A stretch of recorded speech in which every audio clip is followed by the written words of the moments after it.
let's just get a quick reaction to who we're facing in Tulane. So the first thing I'm going to say about Tulane, I mean, they're coming off back-to-back losses. I'm kind of underwhelmed by who we got. Really got, screwed by Alabama not making the playoffs, because I'm pretty sure I saw if Bama was in the playoff, Florida would be playing Duke in the Gator Bowl. Mm-hmm. So it's underwhelming because I really wanted to play in Jacksonville, the Gator Bowl. It goes hand in hand with Florida. So it would have been nice to play in Jacksonville again and get redemption for that stadium. Yeah, it's definitely a bummer. Although maybe it's good for the health of our players that we don't have to go back to the Jag Stadium. No, but yeah, I mean, definitely underwhelming when, you thought we were maybe in the mix for the Gator Bowl or like the ReliaQuest Bowl even, or even the Liberty Bowl would have been a better, in terms of prestige, at least, would have been a better bowl game. I mean, it's a complicated, so I will, if you're not aware, it's not quite as simple as, if you're listening, it's not quite as simple as the standings of the SEC. There's more that goes into it. There's, bowls can decide who they think is going to be the more marketable team, the team that's going to travel better. Schools have at least some degree of negotiation within there. So just didn't work out for the Gators, but at least they're staying in the state of Florida. And at least kind of like you said, I think this is a pretty winnable bowl matchup for the Gators. I mean, not even getting into what the state of Tulane's roster is going to be with opt-outs and portal guys and stuff. Yeah, like you said, I mean, I was shocked the way they got manhandled by Army in that game, but maybe I shouldn't have been. Maybe I shouldn't have been, considering they had just lost a heartbreaking game that took them out of the playoff potentially. I mean, in hindsight, probably, as you and I were talking about off air, probably did take them out of the playoff. They didn't know for sure at the time. But yeah, so a pretty deflated Tulane team that is going to be without probably quite a few guys. So I think it bodes well for the Gators in terms of getting to 8-5, and it's cool that it's going to be in Tampa. But yeah, certainly not as good a matchup as we hope maybe we could get. Yeah, I mean, I messaged you this, and it's kind of like a crazy scenario to think about. Tulane was ranked 17th before they lost to Memphis. After Clemson lost to South Carolina, Clemson fell to 17th. So if I'm doing that correctly, Tulane would have been 16th had they not lost. And I mean, a win over a good Army team. Army was in the top 25, if I'm not mistaken, when they played in the conference championship game. So yes. Army likely would have been in the top 25 when they played. I mean, you could have seen Tulane get the last auto bid over Clemson. That's how this Tulane team's pretty good. Now, there is a setback for Tulane. Their starting QB, Darian Mensah, he just entered the transfer portal. I don't know if he's going to play in the game or not. I'm going to assume no. I would also assume no. Yeah. They're going to be going to a former highly rated recruit, Oregon transfer Ty Thompson. I think he'll be the one playing the game. Mensah was really good for them this year. He's probably going to go to a Power 4 school. I could see him going somewhere like a Texas A&M, even. But so losing him definitely affects them in this game. Florida opened, I believe, at -9. And with this Mensah news, I assume the line is just going to fall or rise for Florida, however you want to put it. I think the Gators are going to be heavy favorites. The game's going to be in Tampa, so you're going to have a high amount of Gator fans at the game as well, especially DJ Lagway's playing. I think Gator fans will travel to this one.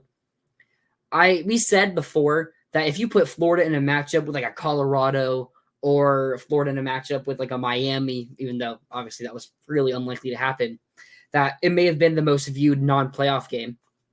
And there was two things for that because, two big brands, but also because you're looking at two of the best players or some of the best players in the nation. Like DJ Lagway in Florida versus Colorado if they had Shedeur Sanders. So I'm pretty sure they announced they're playing the bowl game already. Yeah. So yeah, Dion said that. The Shedeur and Travis are both playing, yeah. So those two alone plus DJ Lagway alone, the views on that game would have been nuts. But I still think it's going to be pretty good because you're looking at the Gators. DJ Lagway is a big draw. It's I know I look at it, I'm kind of looking at from a wrestling term, where it's you have The Rock, he's going to draw numbers. That's kind of how DJ Lagway is. It's going to draw numbers to the games, it's going to draw viewers, and it's going to be the game right before the playoff starts between Notre Dame and Indiana. So there's going to be people who are just getting off work. The end of the game is probably we're going to have a high viewer count, unless the Gators are just blowing them out. Yeah, I mean, for sure. That is, I'd say the worst part about it is that I think a Friday bowl is fine. It being 3:30 Eastern on a Friday Yeah. is pretty tough. Hopefully, I mean, maybe some people will be taking a long weekend or whatever leading into the holiday, but yeah, that's kind of tough if you work in an office or something and are trying to watch the Gators bowl game. But yeah, I mean, like, honestly, because I actually didn't. I'll be honest, I didn't see the Mensa news until right before we logged on to do this. So I kind of, in terms of how I was like preparing to what I was going to say about Tulane, was kind of factoring in him playing. And even with him playing, I kind of liked the matchup. I think he's a fantastic quarterback. He's done a nice job stepping in for Michael Pratt this season. But to me, like, it's really simple for me with this Tulane team. They can't stop the run. They can't tackle. No. They struggled with Memphis, and then against an option academy team in the bowl game the other night, conference championship game the other night. Like, they had no answer for it. They got run all over. I have it written down. Against Memphis, they gave up 236 rushing yards, and against Army, 335 rushing yards. And then I bet, I don't have the numbers, but the two other games they lost to Oklahoma and Kansas State early in the season, I bet both of those offenses ran all over them. We see Arnold has decent mobility, and obviously Avery Johnson at Kansas State with DJ Giddens. Oh, man, they probably ran for 250 yards on him probably. So the Gators, Montreal Johnson, I assume he's going to play his final game as a Gator. I mean, I'd love his odds to have a good game with Jaden Baugh and Jacoby Jackson. Mm-hmm. So we're not really breaking down the game right now, but just from the running game alone, Florida is going to be in a really good spot to win this game. Yeah, 100%. Yeah, I mean, and like, if you look at the Army game and you're like, well, it's Army, like they do that to pretty much everyone, and that's their MO. Like, sure, but Memphis, that's not. Memphis is a team that passes the ball, and they still ran for, what'd you say, 230 something on them? 236. Yeah. So, I mean, that's definitely an issue. They haven't played, I mean, like they've played two, I think, power conference teams that are flawed, like decent in some ways, but extremely flawed, like not well-rounded teams in Kansas State and Oklahoma.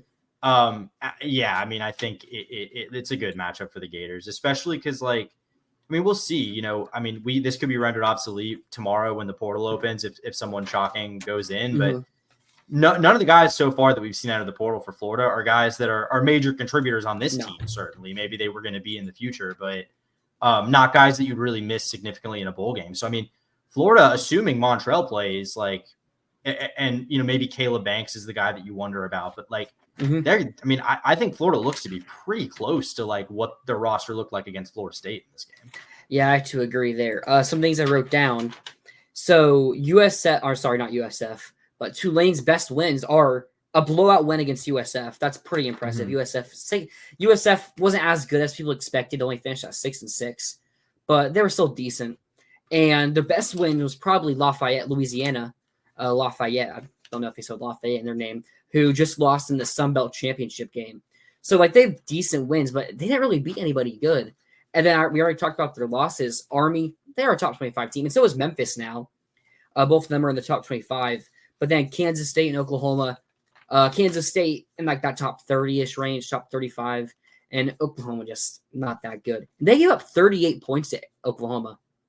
I mean, we saw how that was before they fired the offensive coordinator.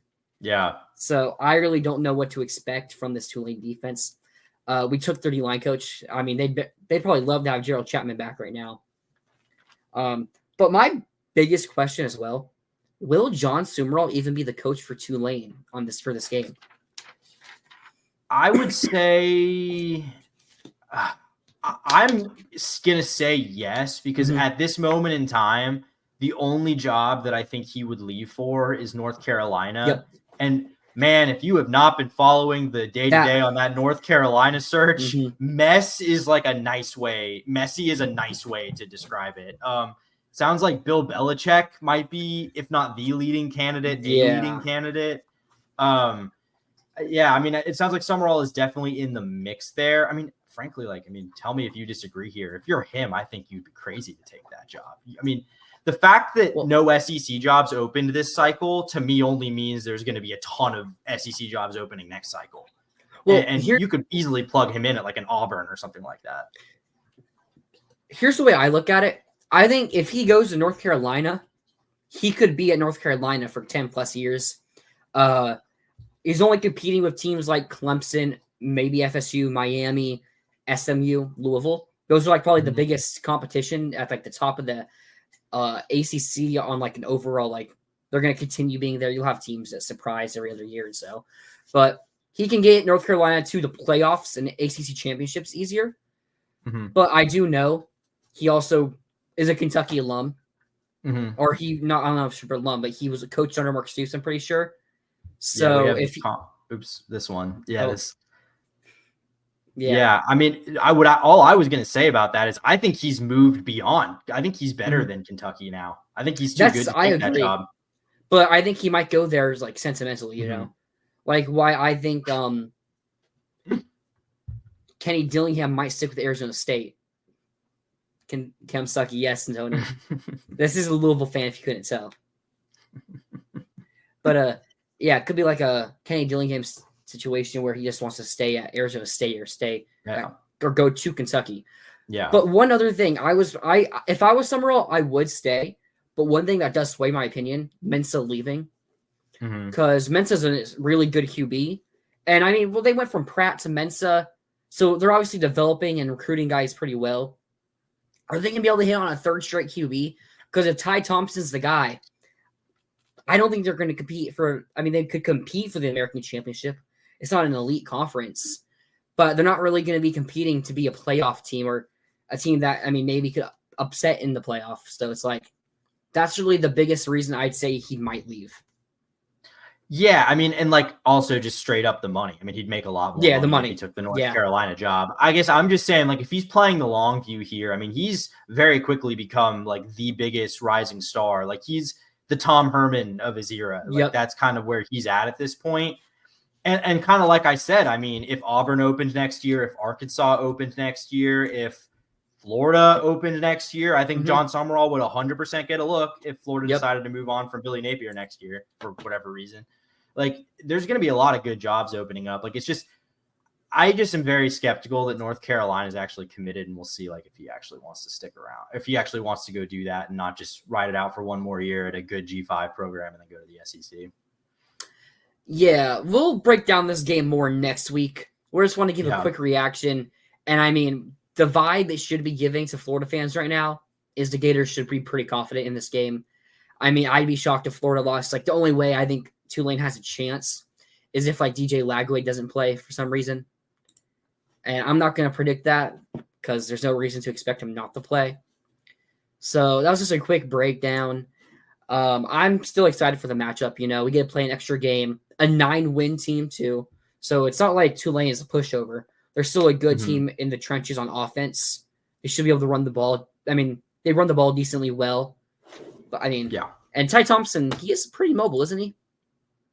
I believe so, although we haven't seen him play a ton. Like, he only attempted, I think, 12 passes throughout the course of this season.